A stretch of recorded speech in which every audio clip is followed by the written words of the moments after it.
జియోలో Reliance జియోలో Facebook 43,574 crores పెట్టుబడి పెట్టింది. Reliance జియోలో Facebook 43,574 కోట్ల రూపాయలు పెట్టుబడి పెట్టింది. అంటే 9.99% రిలయన్స్ జియో వాటాను ఫేస్బుక్ పర్చేజ్ చేసింది. 9.99% వాటాను రిలయన్స్ జియో వాటాను ఫేస్బుక్ పర్చేజ్ చేసింది.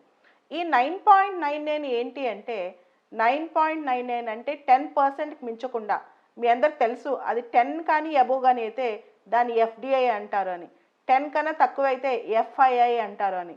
సో తెలివిగా 9.99%ని అమ్మారనమాట. 9.99%. ఇది గుర్తుపెట్టుకోండి.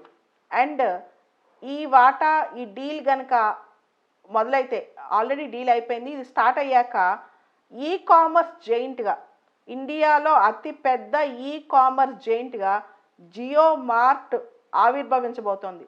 జియో మార్ట్ అనేది ఇండియాలో అతిపెద్ద ఈ కామర్స్ జైంట్గా ఆవిర్భవించబోతోంది. మీ అందరికి తెలుసు అమెజాన్ జెఫ్ బెజోస్ ఇండియాకి వచ్చారు. 2 months బ్యాక్ జెఫ్ బెజోస్ ఇండియాకి వచ్చారు. అలానే మీ అందరికి తెలుసు the famous Alibaba, Jack Ma and Flipkart. So ప్రపంచంలో చాలా దేశాల్లో ఈ కామర్స్ చాలా స్ట్రాంగ్గా ఉంది. ఇండియాలో one of the 135 crores of population ఉన్నారు. India is going to become largest populous country.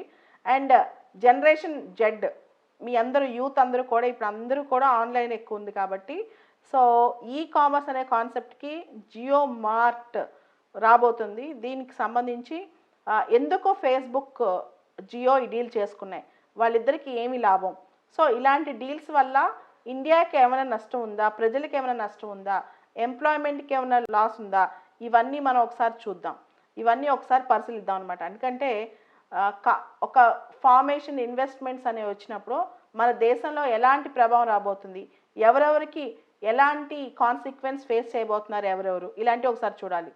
So Jio mart అనేది ఒక జైంట్ ఈ కామర్స్ సంస్థగా మారబోతోంది జియో మార్ట్ అనేది. అయితే ఫేస్బుక్ అన్న మనందరికి తెలుసు, ఫేస్బుక్ వాళ్ళదే వాట్సాప్ అని, ఫేస్బుక్ వాళ్ళదే ఇన్స్టాగ్రామ్ అని, ఇవన్నీ కలిసే ఉన్నాయని మనందరికి తెలుసు. సో వీళ్ళ మార్కెట్ మొత్తాన్ని క్యాప్చర్ చేయాలని జియో అనుకుంటుంది. అదేవిధంగా జియో అనేది ఇండియాలో డిజిటల్ రెవల్యూషన్ తీసుకొచ్చింది. మనందరికీ జియో రాకముందు డేటా అంటే చాలా కష్టమైన పని, ఇప్పుడు డేటా అందరి చేతిలో ఉంది. సో ఫేస్బుక్ ఏమో జియో మార్కెట్ని ఎక్స్ప్లోర్ చేద్దామని, జియోనేమో ఫేస్బుక్ మార్కెట్ని ఎక్స్ప్లోర్ చేద్దామని, ఇద్దరు కలిసి ఇండియాలో చాలా స్ట్రాంగ్ రోల్ ప్లే చేద్దాం డిజిటల్ మార్కెట్లో, ఈ కామర్స్లో అని చెప్పనమాట.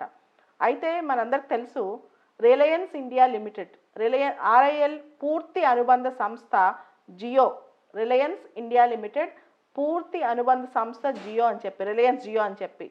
సో దీనిలో 9.99% ఇప్పుడు 9.99% అంటే దాదాపు 10% వాటా ఫేస్బుక్ కొనుగోలు చేసింది. సో ఇండియాలో టెక్నాలజీ రంగంలో, సాంకేతిక రంగంలో, మన దేశంలో సాంకేతిక రంగంలో వచ్చిన అతి పెద్ద విదేశీ పెట్టుబడి ఇది. ఫారిన్ ఇన్వెస్ట్మెంట్ అనేది మన దేశంలో టెక్నాలజికల్ రంగంలో ఇంత డబ్బులు రావటం ఇదే ఫస్ట్ టైం అంట. 43,554 కోట్లు రావటం ఇండియాలో టెక్నాలజీ రంగంలో ఇంత ఇన్వెస్ట్మెంట్ రావటం అనేది ఇదే ఫస్ట్ టైం అంట.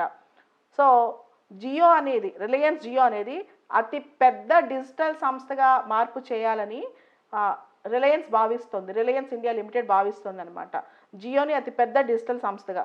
ఈ లక్ష్యాన్ని సాధించేందుకు ఫేస్బుక్ యొక్క డేటా, ఫేస్బుక్ యొక్క డిజిటల్ ఎక్స్పర్టైజ్, ఫేస్బుక్ యొక్క సాంకేతిక అనుభవం, నైపుణ్యాలు, ఫేస్బుక్ యొక్క సాంకేతిక అనుభవం, నైపుణ్యాలను ఉపయోగించుకోవాలని చెప్పి రిలయన్స్ భావిస్తుంది. అయితే ఫేస్బుక్ ఇప్పటి వరకు ఇండియాలో చాలా తక్కువ వాటిలో ఇన్వెస్ట్ చేస్తుంది, ఎక్కువగా మీడియా, ఆన్లైన్ బిజినెస్లో ఇన్వెస్ట్ చేస్తుంది ఫేస్బుక్. అయితే ఫేస్బుక్, వాట్సాప్, ఇన్స్టాగ్రామ్ ఇవన్నిటికీ ఇండియాలో చాలా పెద్ద బేస్ ఉంది, కన్జ్యూమర్ బేస్ చాలా ఉంది, వాళ్ళ కస్టమర్స్ చాలా ఎక్కువ మంది ఉన్నారనమాట. ఈ మధ్య మనం చూసాం ఇండియాలో ప్రతి ఒక్కరి చేతిలో స్మార్ట్ ఫోన్ ఉంటుంది. సో స్మార్ట్ ఫోన్ వినియోగంతో ఈ కామర్స్, ఆన్లైన్ పేమెంట్స్ రంగాలు ఇండియాలో చాలా పెరిగిపోతున్నాయి. అండ్ డిమానిటైజేషన్ వచ్చేసింది, దాని తర్వాత జిఎస్టీ వచ్చేసింది, అంతకు మించి ఇప్పుడు కోవిడ్ వచ్చేసింది. ఇప్పుడు అందరూ కూడా ఆన్లైన్ పేమెంట్స్ ఎక్కువ దృష్టి పెడుతున్నారు. సో జియో మార్ట్ వల్ల ఈ ఆన్లైన్ పేమెంట్స్ ఇంకా ఇంప్రూవ్ అయిపోతాయి అన్నమాట. సో దీనిలో ఈ విధంగా భారతదేశంలో అతిపెద్ద రంగంలో ఫేస్బుక్ రాబోతుందన్నమాట. సో దీనివల్ల చాలామంది ఏమనుకుంటారంటే ఇండియాలో చిన్న చిన్న కిరాణా కొట్లు మూసుకుపోతాయి అనుకుంటారు, ఇండియాలో చిన్న చిన్న గ్రాసరీ షాప్స్ క్లోజ్ అయిపోతాయి అనుకుంటారు. కానీ నిన్న అంబానీ ఒక స్పీచ్ ఇచ్చారు, ఆ స్పీచ్లో జిస్ట్ చెప్తాను చూడండి. నిన్న అంబానీ ఒక స్పీచ్ ఇచ్చారు, ఆ స్పీచ్లో జిస్ట్ ఏంటంటే దీనివల్ల ఎంప్లాయ్మెంట్ పెరిగిద్ది, దాదాపు 3 కోట్లకు పైగా గ్రాసరీ షాప్ వాళ్ళు హ్యాపీ ఫీల్ అవుతారు. ఎందుకు అంటే ఇక్కడ జియో మార్ట్ అనేది వాల్మార్ట్ కాదు, జియో మార్ట్ అనేది వాల్మార్ట్ లాగా కాదు. వాల్మార్ట్ అంటే ఒక షాప్, దానిలో అన్ని విధాలుగా సరుకులు దొరుకుతాయి. కానీ జియో మార్ట్ అనేది payment gateway, it is a payment platform, payment gateway. దీనివల్ల చిన్న చిన్న గ్రాసరీ షాప్ వాళ్ళకి ఒక అదనపు డిజిటల్ ప్లాట్ఫామ్ మాత్రం లభిస్తుంది. దీనివల్ల చిన్న చిన్న గ్రాసరీ షాప్ వాళ్ళకి నష్టం జరగదు, ఒక ఎడిషనల్ డిజిటల్ ప్లాట్ఫామ్ మాత్రం లభిస్తుంది. కాబట్టి దానివల్ల ఎవరికీ నష్టం జరగదు అని చెప్పి ఆయన అంటున్నారు, ఎవరు, అంబానీ గారు. అయితే ఇక్కడ క్వశ్చన్ ఏంటంటే ప్రపంచంలో చాలా దేశాల్లో ఒక డౌట్ ఉంది, ఈ కామర్స్ పెరిగిపోయాక పెద్ద పెద్ద షాప్స్ వచ్చేసాక చిన్న చిన్న షాప్స్ని ఎవరు కేర్ చేయరు అని చెప్పి. కానీ ఇక్కడ మనం రిలయన్స్ జియో మార్ట్ ఫేస్బుక్ ఇన్వెస్ట్మెంట్లో ఈ విధంగా ఆలోచించాల్సిన అవసరం లేదు ఇప్పటికైతే. దానికి కారణం ఏంటంటే this is only A payment gateway.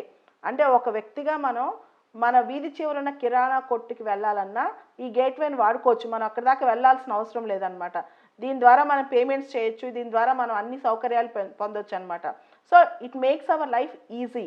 ఇది రిలయన్స్ మనకి చెప్పాలనుకుంటుంది. ఇది ఎంతవరకు కరెక్టో ఒకసారి కొన్ని రోజులు మనం వేచి చూడాలి. అయితే రిలయన్స్ అనేది మనందరికి తెలిసి ఇండియాలో చాలా పెద్ద సంస్థ, వీళ్ళకి కూడా అప్పులు ఉన్నాయి. జియో లాంచ్ చేశాక దాదాపు 3 లక్షల కోట్లకు పైగా అప్పులైనాయి అనమాట.